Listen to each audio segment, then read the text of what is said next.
भैया को भगा दिया, अब दीदी की बारी है। लेडी योगी के बंगाल पहुंचते ही बदल गया माहौल। लगाई ऐसी ललकार, दिल्ली तक चढ़ा सियासी तापमान।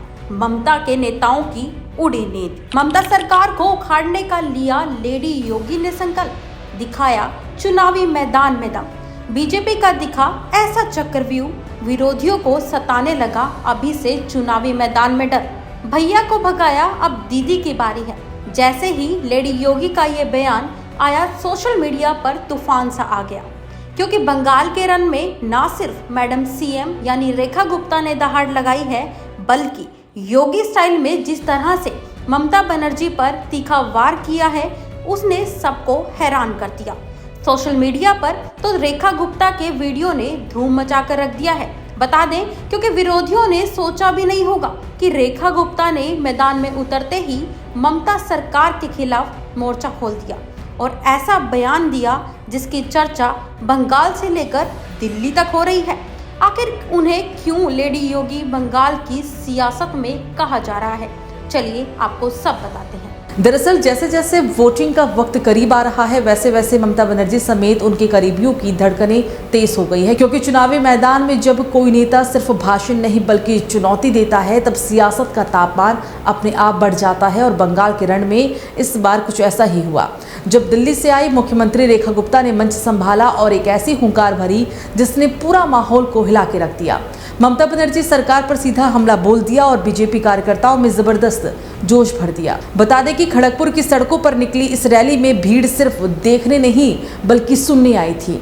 और जैसे ही रेखा गुप्ता ने माइक संभाला, उन्होंने सीधा विकास और भ्रष्टाचार के मुद्दे को केंद्र में ला दिया। उन्होंने सवाल उठाया कि केंद्र सरकार बंगाल के विकास के लिए लाखों करोड़ रुपए भेजती है, लेकिन क्या वो पैसा गरीबों तक पहुंचता है? अगर नहीं पहुंचता तो आखिर जाता कहां है? ये सवाल सीधा था, तीखा था और भीड़ के बीच चर्चा का विषय बन गया, क्योंकि यही वो मुद्दा है जिस पर बीजेपी लगातार ममता सरकार को घेरती रही है। रेखा गुप्ता यही नहीं रुकी, उन्होंने महिलाओं की सुरक्षा को लेकर भी बड़ा हमला बोला। उन्होंने कहा कि ये चिंता की बात है, जहां एक महिला मुख्यमंत्री हो वहां बेटियां सुरक्षित ना हो। उन्होंने बंगाल की स्थिति को देश और दुनिया में अलग बताते हुए कहा कि यहाँ महिलाओं को वो सम्मान नहीं मिल रहा जिसकी उन्हें जरूरत है। इस बयान ने चुनावी माहौल को और ज्यादा भावनात्मक बना दिया और महिला वोटर्स को लेकर एक नया नैरेटिव सेट करने की कोशिश साफ दिखाई दी। इस पूरे अभियान में सबसे ज्यादा आक्रामक तेवर तब दिखा जब घुसपैठ और सुरक्षा का मुद्दा सामने आया। रेखा गुप्ता ने साफ कहा कि अब बंगाल के संसाधनों का इस्तेमाल घुसपैठियों के लिए नहीं होने दिया जाएगा, बल्कि राज्य में भय और भ्रष्टाचार की राजनीति का अंत होगा।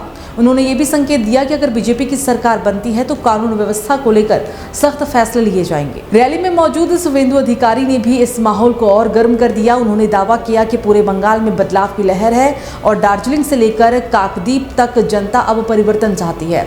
उनके मुताबिक नरेंद्र मोदी के नेतृत्व में बीजेपी सरकार बनने जा रही है और यही कारण है कि टीएमसी के खिलाफ माहौल लगातार बनता जा रहा है। अगर इस पूरे घटनाक्रम को राजनीतिक नज़र से देखें तो साफ समझ आता है कि बीजेपी इस बार बंगाल में सिर्फ प्रचार नहीं बल्कि आक्रामक नैरेटिव के साथ उतर चुकी है। एक तरफ मोदी और अमित शाह की रणनीति, दूसरी तरफ राज्यों के मुख्यमंत्रियों की एंट्री। ये पूरा प्लान बताता है कि पार्टी हर स्तर पर चुनाव को गंभीरता से ले रही है। रेखा गुप्ता की एंट्री भी इसी रणनीति का हिस्सा मानी जा रही है, जहां उन्हें लेडी योगी की तरह पेश कर एक सख्त और निर्णायक छवि बनाई जा रही है। अब सवाल यही है कि क्या ये हुंकार जमीन पर असर दिखाएगी या नहीं।